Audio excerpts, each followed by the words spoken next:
Good morning, morning. Luzon, Visayas, Mindanao. At salamat sa Diyos at ito, magbibigay po tayo ng opinion at suggestion at may lagyan po natin ng salita ng Diyos kasi mas masarap po pag napapakinggan natin at naririnig natin ang salita ng Diyos pag ang isang tao ay naghahanap ng katotohanan. At ito po, salamat sa Diyos at sabi muna natin sa panguna natin, pambungad natin, sa Ephesians chapter 5, inuulit-ulit po natin sa Ephesians chapter 5 verse 6, sabi niya po doon, let no one deceive you with empty words. Alam po natin na sa ngayon ay nagbabago na po ang panahon ngayon at sa 2 Timothy chapter 4 verse 3, sabi po doon, there will be a time no one will follow the truth. Sabi po doon. At sa atin po, ang dami pong kahit po noon pa, mga tao ay naghahanap ng katotohanan. Kasi ang katotohanan sa atin po ay magpapalaya. At ito po ang palagi natin sinasabi, na ang katotohanan po ay magpapalaya sa atin at bubuksan po ang ating kaisipan kung ano man yung kaagam-agam na iniisip natin na yung tao na yun ay ganito, ganyan. Yun po yun. At alam niyo po, sa ating mga kababayan natin, at ito po yung pambungad natin at may dalawa pong topic tayo.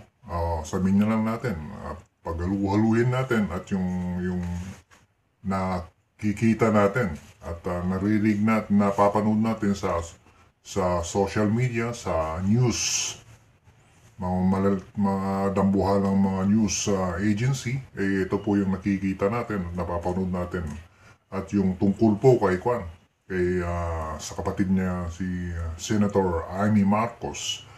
At nakikita natin, napapanood natin yung kanyang alam niyo po, ganito po yun. Bakit po ganun na lang ang paghihinagpis ng ating senadora, kanyang kapatid na si PBBM sa nangyari kay President Duterte noon? Ito po, bakit niya po ginagawa itong pagsalungat na yung noon ay talagang nagsusumamo sila na ang kanilang tatay si Ferdinand Edralin Marcos noon ay dinala sa Hawaii at doon po namatay ang dating Pangulong Edralin Marcos noon, tatay ni PBBM. At nung bumalik sila dito sa Pilipinas at dinala yung kanyang bangkay dito, yun po ay isang malaking pasasalamat ng Marcos noon. Na bumalik sila, pinabalik sila dito at isa po yun. At yung pangalawa po na nagsusumamo noon, ang pamilya Marcos noon. Ito po, yung the second biggest na pinagdadasal ng pamilyang Marcos noon pati rin sa atin na yun kasi yung mga supporter ng pamilyang Marcos noon, si Edralin Marcos noon ay napakatalagang magaling siya as a leader. Sabihin na lang natin. At ito po yung yung talagang pinagdadasal ng pamilyang Marcos noon na the second is ipalibing siya sa libingan ng mga bayani. At yung mga ilang presidente na ayaw. At nangyari po lang yun nung naging presidente si PRRD Duterte noon, nangyari po yun, yung inaasam-asam ng pamilyang Marcos noon na may palibing sa libingan ng mga bayani si Ferdinand Edralin Marcos noon. Yun po ay nangyari. Pero sekreto po, yun po ay ginawa ni PRRD. Pinayagan siya, tinulungan sila. At bakit po ganun na lang po ang kwan? Ang malaking kwan po yun sa pamilyang Marcos noon na pinayagan, pinalibing at walang nakakaalam noon na nabulagan na lang ang mga media noon na yun, nililibing na sa libingan ng mga bayani si Ferdinand Edralin Marcos, at napakalaking bonus po yun sa pamilyang Marcos noon. At kaya ko po to sinasabi na ganun na lang po pag-aalala ni Amy Marcos, Senador Amy Marcos sa kanyang kapatid, biruin nyo, yun na pinayagan na ipalibing si tatay nila, si Edralin Marcos noon, na maipalibing sa na yun ang inaasam-asam ng pamilya Marcos sa libingan ng mga bayani. At alam nyo po, ang isinukli po, at hindi po natin alam kung tamang pag-iisip yung tamang pag-iisip yung ginawa kay yung tinulungan ka na dikadang inaasam ng pamilya nyo, na halimbawa ikaw nakakulong tapos may tumulong sa'yo at nailabas ka, at yun po ay malaking bonus sa pamilya na yon, kasi naging nailabas ka sa kulungan. Tapos halimbawa lang natin to kay Ferdinand Edralin Marcos noon, na dekada na hindi na ipalibing sa libingan ng mga bayani, tapos may tumulong na yung mga iba na dumaan na mga presidente ay talagang oppose sa libingan ng mga bayani na may ipalibing siya. Ito, naging presidente si PRRD, at ayun, gumawa siya ng paraan para hindi social media, hindi mapansin ng mga tao. Gumawa siya, at yun na lang, nakita na lang natin nung tapos na yung kanyang paglilibing sa libingan ng mga bayani. At alam niyo po, kaya po ganun na lang siguro sa akin, ganun na lang siguro, kasi may nagsabi sa atin na ganun na lang siguro ka protected hindi naman protected, pinagtatanggol yung Duterte na tumulong na dekada na tinulungan kayo para maipalibing kanyong ama, yung pamilya, yung inyong ama. Tapos ganun ang igaganti nyo sa tumulong sa inyo, yun po ay hindi na natin alam. Ito, nagtanong-tanong na tayo nagtanong-tanong tayo sa mga psychologists. At yun ang sabi nila, siguro yung taong gumawa nun, yung tumulong sa'yo, ipinagkalulo mo pa. At tinulungan mong maikulong sa ibang bansa. At nagpatulong ka sa iyong mga cabinet member. Hindi po natin sinasabi lahat. Siguro may mga cabinet member na totoo naman nagsisilbi.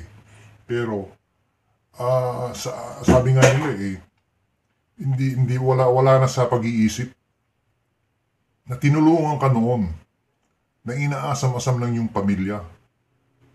Tapos gano'n ang isusukli mo sa tumulong sa'yo na ipakulong sa ibang bansa.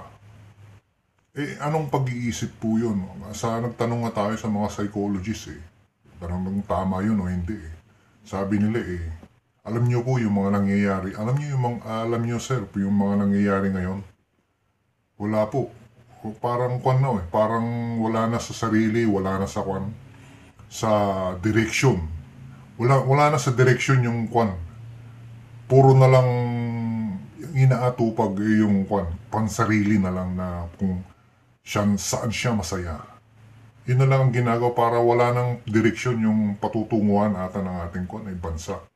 Kasi mga ina-appoint, kasi nakikita na natin yung mga na-appoint, may mga kaso, may mga sinasabing ngayon, andito pa yung mga sangkot na kung ano-anong mga sinasangkot sa kanila, sa Malacanang.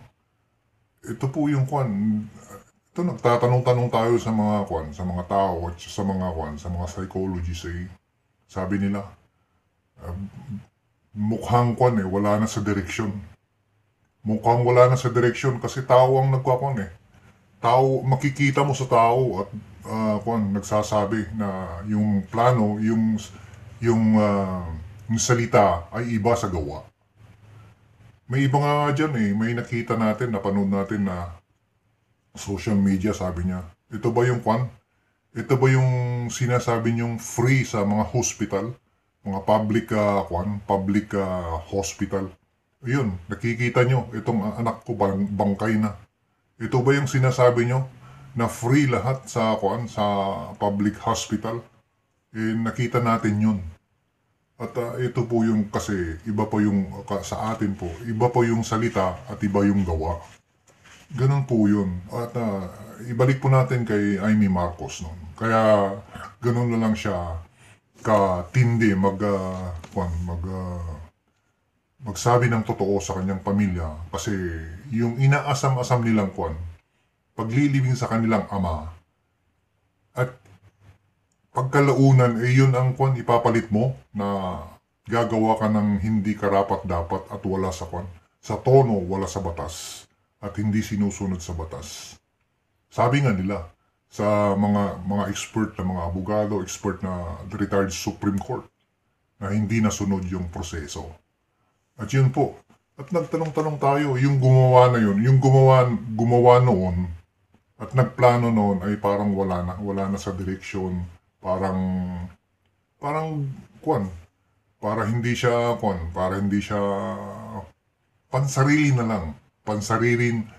pansariling kapakanan na lang iniisip niya para may ligtas yung kanyang sarili, yung kanyang kasalanan. Gagawin niya, pero hindi niya naisip na yung mga nangyari noon na linigtas siya, linigtas sila at binigyan sila ng kaawaan. Yung pang isusumbat mo, yung isusukli mo. Yun po ang sa atin. At ito po nakikita natin talaga na hindi po tama ata At wala to tayong pinapanigan. No? Ang pinapanigan natin po ito sa totoo. Totoo po natin ang pinapanigan, the truth will set us free. Ganun po yun. At alam niyo po, yung ginawa ng kanyang kapatid na ganito, ganyan, hindi po natin masisisi si Amy Marcos, Senador Amy Marcos, na sinusuklian na lang niya. Parang siya ba ang panakip-butas na lang sa pamilya Marcos na ganito, ganyan sa mga tao Panakip-butas na lang na yung kanyang kapatid ay liniligtas sa para maitama yung kanyang ganito pa ang nangyari sa kanya at naguguluhan pamilyang Marcos dahil wala na sa direksyon yung kanilang yung mga plano nila na maganda even sa kanilang pamilya dito sa bansang Pilipinas parang wrong direction na, wala na sa At ipinagdadasal natin na palagi na sana ay may panahon pa, may 2 years pa na sana po ay magbalik po tayo sa Diyos at can be rich, but if you're without God, what do you have? You have nothing.